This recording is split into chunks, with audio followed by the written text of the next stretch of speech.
नमस्कार. मी आरोग्य सखी विशाखा तुमचे मनापासून स्वागत करते. थंबनेलवरून विषय काय आहे समजलंच असेल, पण त्याआधी तुम्हाला 3 गोष्टी करायच्या आहेत. व्हिडिओला लाईक करायचं आहे, सबस्क्राईब करून पुढील बेल आयकॉन प्रेस करायचा आहे आणि हा व्हिडिओ शेवटपर्यंत बघायचा आहे. तर मंडळी, तुम्हाला डोकेदुखी, थकवा, चिडचिडेपणा, अंग जड होणे असा त्रास जाणवत आहे का? तर यासाठी माझ्याकडे एक खास उपाय आहे.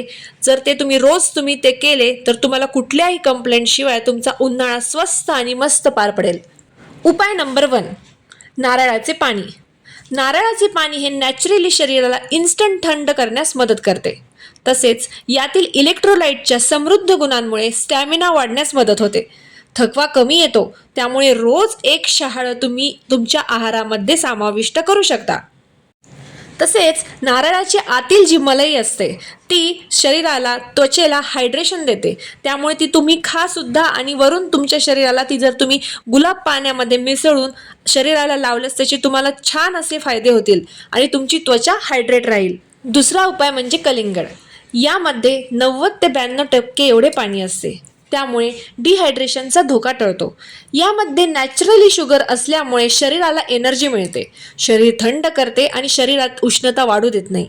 भरपूर प्रमाणात कलिंगडामध्ये अँटीऑक्सिडंट्स असतात, त्यामुळे तुमची स्किन फ्रेश राहते. सकाळच्या वेळात किंवा जेवणाच्या आधी हे जर तुम्ही खाल्ले तर तुम्हाला त्याचे जास्तीत जास्त बेनिफिट्स मिळतील.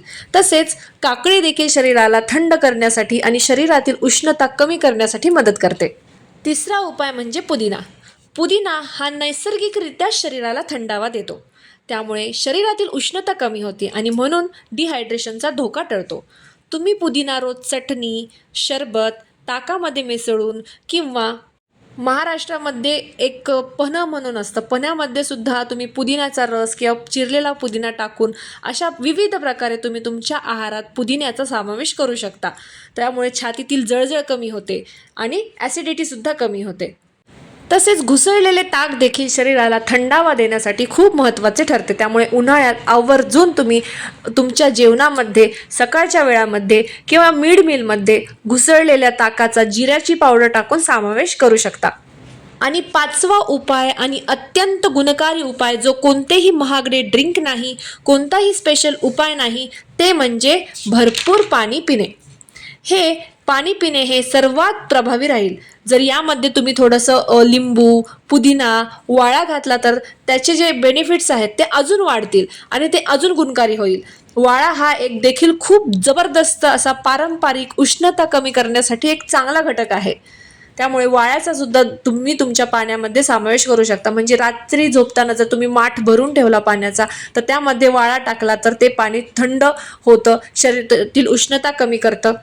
त्यामुळे पाण्यामध्ये लिंबू, पुदिना, वाळा, चंदन, मोगरा अधूनमधून जर तुम्ही उन्हाळ्यात टाकला तर तुम्हाला छान वाटेल आणि तुमचे शरीर थंड राहील.